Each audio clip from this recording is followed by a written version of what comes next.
حضرت نظام الدین اولیاء رحمۃ اللہ تعالیٰ علیہ اور امیر خسرو محبوب الہی رحمۃ اللہ تعالیٰ علیہ۔ حضرت خواجہ نظام الدین اولیاء رحمۃ اللہ تعالیٰ علیہ اور امیر خسرو کی محبت ایسی تھی کہ مثال ملنا مشکل ہے۔ محبوب الہی فرماتے تھے کہ اگر شریعت مانے نہ ہوتی تو میں وصیت کرتا کہ مجھے اور خسرو کو ایک ہی قبر میں دفن کیا جائے۔ وصال سے پہلے وصیت فرمائی تھی کہ خسرو کی قبر میرے قبر کے قریب ہی بنانا، نہیں تو میرا لاشا قبر چیر کر باہر آ جائے گا۔ مرشد اور مرید میں اس قدر محبت کے باوجود بھی خرقہ خلافت شاہ نصیر الدین چراغ رحمۃ اللہ دہلوی کے نصیب میں آیا۔ یہ اللہ کی ذات کے بھید ہیں اور یہ تقسیم عزل ہے۔ عطیہ خداوندی اور نعمت خداوندی، اس کی باتیں، اس کے فیصلے وہی جانے۔ امیر خسرو کے حوالے سے ایک واقعہ یاد آ گیا۔ کہتے ہیں کہ ایک دن ایک سید زادہ حضرت نظام الدین اولیاء کی خدمت میں حاضر ہوا اور عرض کی، یا حضرت میں ایک غریب سید زادہ ہوں اور سر پر جوان بیٹیوں کا بوجھ ہے۔ سادات گھرانے کی نسبت ہونے کی وجہ سے زکوٰۃ بھی نہیں لے سکتا۔ آپ میرے دینی بھائی ہیں اور سید بھی ہیں، آپ میری مدد کریں۔ آپ نے اس کو عزت و تکریم کے ساتھ بٹھایا اور وعدہ کیا کہ آج کے دن جو بھی نظر نیاز آئی سب کچھ آپ کی خدمت میں۔ خادم سے بلا کر کہا، آج کوئی نظر نیاز آئی؟ تو خادم نے عرض کی، سیدی ابھی تک تو نہیں آئی، لیکن جیسے ہی آئی تو میں آپ کو اطلاع کر دوں گا۔ آپ نے سید زادے کو تسلی دی اور کہا، اللہ پہ بھروسہ کرو، وہ دست غیب سے کوئی نہ کوئی انتظام فرما دے گا۔ مگر اس دن کچھ بھی نہ آیا۔ آپ رحمۃ اللہ تعالیٰ علیہ نے اس سید زادے کو تسلی دی کہ کل تک انتظار کریں، کل جو کچھ بھی آیا وہ آپ کی خدمت میں پیش کر دیا جائے گا۔ مگر اگلے دن بھی کچھ نہ آیا۔ 3 دن گزر گئے، کوئی نیاز نہ آئی۔ سید زادہ بھی مایوس ہو گیا کہ ایویں باتیں مشہور ہیں ان کے بارے میں، یہاں تو کوئی مدد ہی نہیں ہو سکی میری۔ چوتھے دن اس نے واپسی کی اجازت طلب کی۔ حضرت محبوب الہی کو بہت دکھ ہوا کہ مہمان خالی ہاتھ گھر سے جا رہا ہے۔ آپ نے اس کو چند پل کے لیے روکا اور اندر سے اپنے نالین لا کر دیے اور کہا، بھائی اس فقیر کے پاس تمہیں دینے کے لیے ان جوتوں کے علاوہ کچھ نہیں۔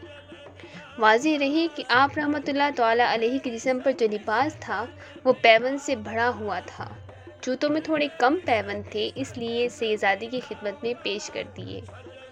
وہ سید زادہ جوتے لے کر چل پڑا اور سوچنے لگا کہ ان پرانے بوسیدہ جوتوں کا میں کیا کروں گا۔ حضرت نے اچھا مذاق کیا ہے میرے ساتھ، اس خیال سے کہ چلو میرے پیروں کے ہی کچھ کام آ جائیں یا گھر میں کوئی اور پہن لے، اس خیال سے ساتھ لے کر چل پڑا۔ شام ایک سرائے میں پڑی، وہیں رات کو رک گیا۔ اب دوسری طرف کی سنیے۔ سلطان محمد تغلق کسی جنگی مہم سے واپسی آ رہا تھا اور حضرت امیر خسرو جو حضرت نظام الدین اولیاء کے خلیفہ بھی تھے سلطان کے ساتھ تھے، اور چونکہ آپ ایک قابل قدر شاعر تھے اس لیے دربار سلطانی میں اہمیت کے حامل تھے۔ آپ نے سلطان کی شان میں قصیدہ کہا تو سلطان نے خوش ہو کر آپ کو 7 لاکھ چیتل سکہ راج الوقت سے نوازا۔ اپنے واپسی کے سفر پر جب ابھی لشکر سلطانی دہلی سے باہر ہی تھا اور رات کو پڑاؤ کیا گیا تو اچانک امیر خسرو چلا اٹھے، خوشبوئے مرشد می آید، مجھے اپنے مرشد کی خوشبو آتی ہے۔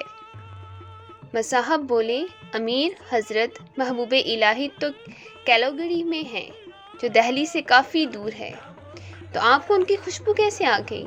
مگر امیر خسرو بے قرار ہو کر باہر نکلے اور خوشبو کے تعاقب کرتے کرتے ایک سرائے تک جا پہنچے، جہاں ایک کمرے میں ایک شخص اپنے سر کے نیچے کچھ رکھ کر سویا ہوا تھا اور خوشبو وہاں سے آ رہی تھی۔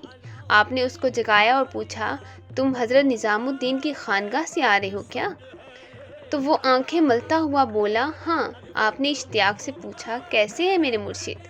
وہ شخص بولا، وہ تو ٹھیک ہیں، اور میں ان کے پاس مدد کے لیے گیا تھا، مگر اور کچھ تو دیا نہیں، ہاں اپنے پرانے بوسیدہ جوتے ضرور دیے ہیں۔ یہ سنتے ہی امیر خسرو کی حالت غیر ہو گئی اور کہنے لگے، کہاں ہے میرے مرشد کے نالین؟ تو اس نے ایک کپڑا کھول کر دکھا دیے۔ آپ نے ان کو پکڑا، چوما اور اپنی آنکھوں سے لگایا۔ اور کہنے لگے کیا ان کو بیچو گے؟ اس نے کہا امیر کیوں مذاق اڑاتے ہو؟